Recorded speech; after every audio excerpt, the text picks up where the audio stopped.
everyone, I just wanted to welcome you guys to PCK 3, the third course in the sequence to get you ready to become teachers next year.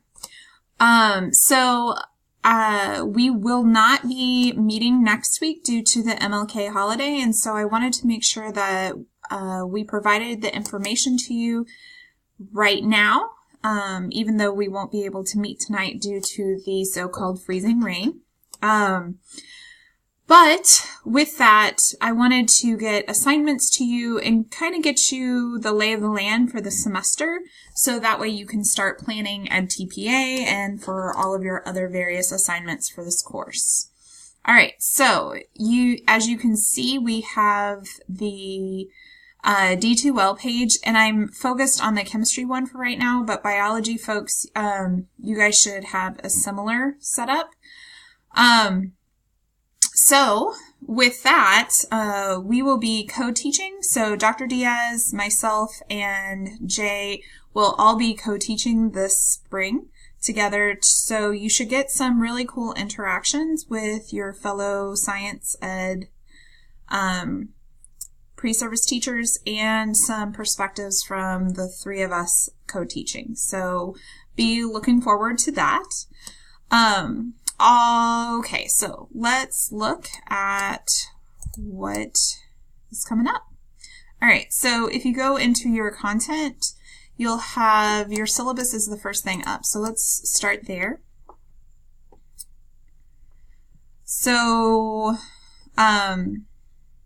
okay, so for required texts, you are required to have chalk and wire. You will have assignments that will be required to be submitted into chalk and wire. I also suggest these two books. If you took my visual literacy class this summer, you'll have some of the chapters from the basics of data literacy. And I will I will provide access to the text, the parts of the text that we will be talking about. But this is within the NSTA bank of books. So if you have access to an STA, you should be able to get access to these as well. These are some really great books that I highly suggest as a new teacher to give you different perspectives on assessment and data literacy. So this course specifically focuses on how to plan and implement various assessments. So far you've focused on knowing and teaching the learner, and now we're going to be assessing the learner. And so assessment isn't a bad word. It's actually, when used appropriately, it can be one of your most effective tools as a teacher. And so that's what we're going to be exploring. So these are your learning objectives for the semester and your standards that are aligned to the objectives and the assessment that measures those standards. So this is something that we are going to be focusing on, is trying to, you've learned how to write your objectives, you know what your standards are, and so now we're going to try to think about what assessments we can have and create to align with your objectives and your standards. So you will be making something similar to this table this semester. Notice that EdTPA is part of the requirements for this course. That's one of the primary assessments. So moving down to your timeline for the course, so today's canceled, and then we don't have class next week due to Martin Luther King. So the first time I'll see you in person is January 22nd. This is a tentative outline of content where it says no class or work sessions. Those are firm. So you can plan on those things being work sessions for you to catch up on whatever you need to catch up on. But these are assignment due dates. So these are the assignments, and these are going to be when they are due. And these are going to be pretty set in stone. So that's why I wanted to talk to you today to really get a feel for what these assignments are, so that way you can plan accordingly for the semester. All right, so these are the assignments. You have your technology data analysis lesson. assignment and reflection. So this is going to be similar to your APTs in ASL that you did last semester, but more so focusing on assessment of student learning. So you will use a lesson plan template that's somewhat not as detailed as the ones you filled out last semester, related to students collecting and analyzing data using technology to develop and implement in their classroom. So you need to also include an appropriate assessment. So this could be a formative assessment, this could be a ticket out the door, a clicker quiz, whatever you would like it to be. And after you've implemented each lesson, you'll analyze the effectiveness of the lesson and reflect on the implications for instruction.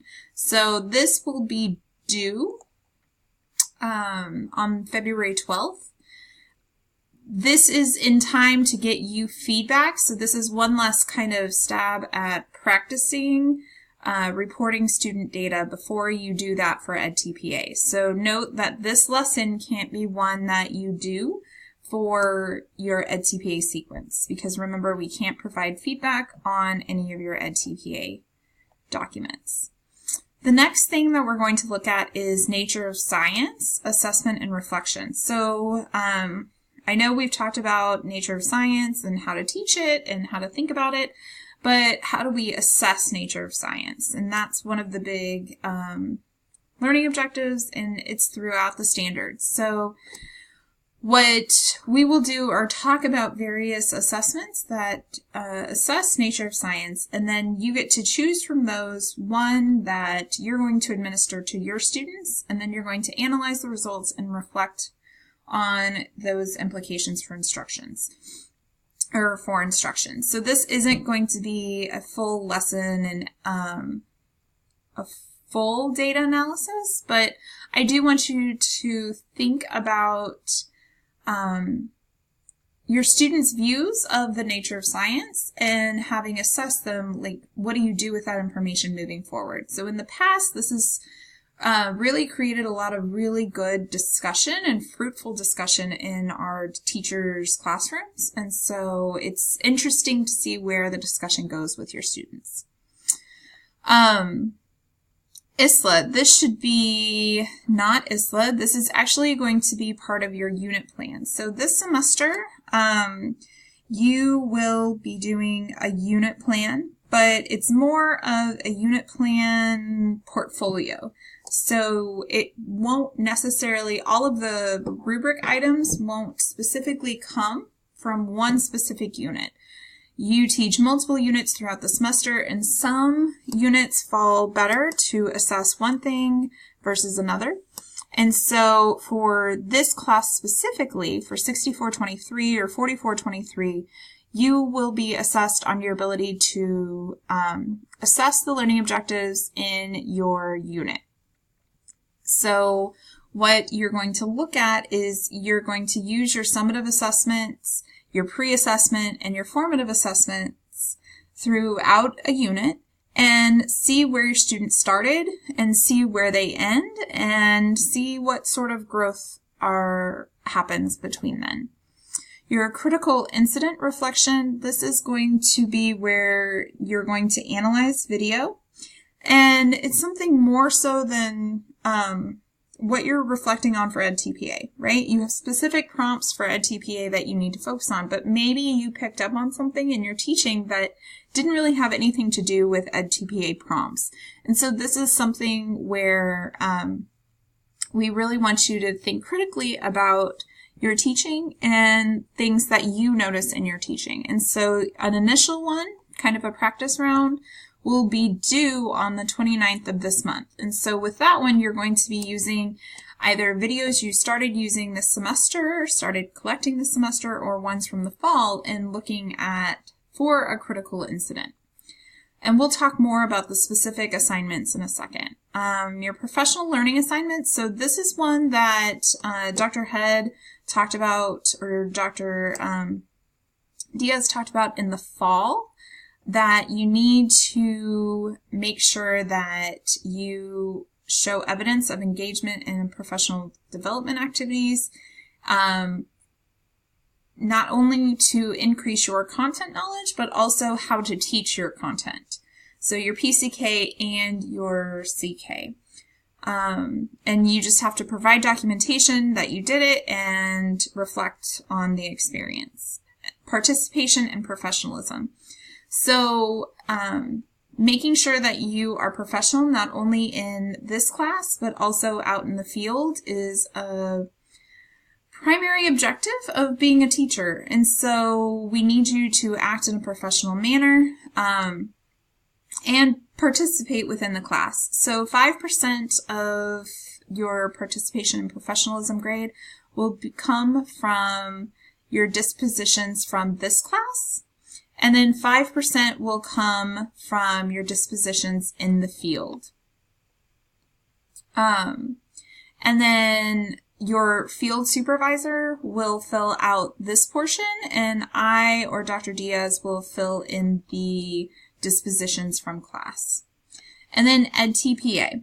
EdTPA, you will earn points by completing the task in the EdTPA timeline in a timely fashion. So we've noticed in the past that the more you wait to the last minute with EdTPA, the more stressed you are, and not as good of a product comes from you. And since this is your certification exam, we try to make sure that we provide time points of places where you need to be at certain times to alleviate some of the stress that EdTPA puts on you. So to try to incentivize you to keep up with that timeline, we're going to do checks to make sure until date of submission of EdTPA that you are on board with that. And so that's 20% of your grade, just that you're making steady progress towards completing your EdTPA. Failure to submit your portfolio, however, will result in an F in this course, no matter what you do on everything else. And so note in the timeline that EdTPA is due for technical review in Chalk and Wire on March 12th. And then EdTPA is due to Pearson, so you self-submit this on March 22nd. And so those 2 weeks, we won't have class, so that way you can focus on your EdTPA and getting that in and getting it all good and submitted. Your unit assessment analysis, so that's what that ISLA was called, that is going to be due April 9th, so you'll have spring break to work on that if needed. And then your nature science survey analysis will be due April 23rd, and then your professional knowledge assignments and your final critical incident reflection will be due the last day of class on April 30th. Okay. Make sure you come to class. In an event of an absence, on a day you are to report to the school for your field placements, you must inform your supervisor and collaborating teacher before the start of the school day. That shouldn't be new. All right, so for late work, written work is due at the beginning of the class on the day assigned. If you cannot attend class, arrange for your assignment to get delivered to me on the due date. All assignments not submitted by the due date forfeit the ability to be revised and resubmitted. Assignments more than 1 week late will have 10% of the grade deducted for each subsequent date late. So if you submit it on time, you will have the opportunity for revision, and you will have 1 week after I provide it back to you to provide those revisions. And then all of the professionalism and feedback and whatever. Okay, so that's the syllabus, and I will make another video, part 2, to go over the specific assignments and what I expect for homework for this week.